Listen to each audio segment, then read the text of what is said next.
ಬಂಧುಗಳೇ ನಮಸ್ಕಾರ. ನಾನು ನಿಮ್ಮ ತ್ರಿಪುರಾಂತಕ. ಮನುಷ್ಯ ಹುಟ್ಟಿದಾಕ್ಷಣ ಅವನ ನಡೆ ಸಾವಿನ ಕಡೆ.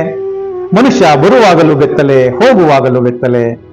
ಮನುಷ್ಯ ಬದುಕಿದ್ದಾಗ ಎಷ್ಟೇ ದೊಡ್ಡ ಬಂಗಲೆ ನಿರ್ಮಾಣ ಮಾಡಿದ್ರೂ ಕೊನೆಗೆ ಹೋಗಿ ಸೇರೋದು 6 ಅಡಿ 3 ಅಡಿ ಜಾಗ. ಈ ರೀತಿಯ ವೈರಾಗ್ಯದ ಮಾತುಗಳನ್ನ ಕೇಳಿದಾಗ ಹೌದಲ್ವಾ, ಎಷ್ಟು ಸತ್ಯ ಅಂತ ಅನ್ಸುತ್ತೆ. ಆದ್ರೆ ವಾಸ್ತವದಲ್ಲಿ ಯೋಚನೆ ಮಾಡಿದಾಗ ಬದುಕು ನಮಗೆ ಇನ್ನೊಂದು ರೂಪದಲ್ಲಿ ಕಾಣುತ್ತೆ.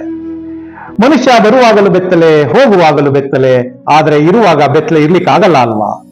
ಮನುಷ್ಯ ಕೊನೆಗೆ ಹೋಗಿ ಸೇರೋದು 6 ಅಡಿ 3 ಅಡಿ ಜಾಗ, ಆದ್ರೆ ಜೀವನ ಪರ್ಯಂತ 6 ಅಡಿ 3 ಅಡಿ ಜಾಗದಲ್ಲಿ ಬದುಕಲಿಕ್ಕಾಗಲ್ಲ ಅಲ್ವಾ. ಹಾಗಾಗಿ ಬದುಕನ್ನ ನಾವು ವಾಸ್ತವದ ನೆಲೆಗಟ್ಟಿನಲ್ಲಿ ನೋಡಬೇಕು. ಆಸೆಯೇ ದುಃಖಕ್ಕೆ ಮೂಲ ಅಂತ ಹೇಳಿ ಒಂದು ದೊಡ್ಡ ಮಾತು ನೈಜ ಸತ್ಯವನ್ನ ತಿಳಿಸುತ್ತೆ. ಆದ್ರೆ ಆಸೆ ಇಲ್ಲ ಅಂದ್ರೆ ಬದುಕು ಸುಂದರ ಆಗೋದೇ ಇಲ್ಲ. ಆಸೆ ಬದುಕಿನ ಇಂಧನ.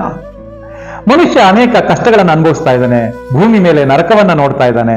ಅದೆಲ್ಲ ದುರಾಸೆಯಿಂದ. ಆ ಕಾರಣಕ್ಕೆ ನಾವು ದುರಾಸೆಯೇ ದುಃಖಕ್ಕೆ ಮೂಲ ಅನ್ನೋದನ್ನ ತಿಳಿಬೇಕಾಗಿದೆ. ಅನೇಕ ಸಾಧು ಸಂತರ ಮಾತುಗಳನ್ನ ಕೇಳಿದಾಗ ಬದುಕಿಗಿಂತ ಸಾವೇ ಸುಖ ಅಂತ ಅನ್ಸ್ಬಿಡ್ಬಹುದು. ಆದ್ರೆ ಮನುಷ್ಯ ಹುಟ್ಟಿರೋದು ಬದುಕೋದಿಕ್ಕೆ, ಒಂದು ದಿನ ಸಾಯೋದು ಇದ್ದೇ ಇರತ್ತೆ. ಆ ಕಾರಣಕ್ಕೆ ನಮ್ಮ ಬದುಕನ್ನ ಸುಂದರಗೊಳಿಸ್ಲಿಕ್ಕೆ ಕಾಯಕ ಮಾಡೋಣ, ನೆಮ್ಮದಿ ಪಡೆಯೋಣ.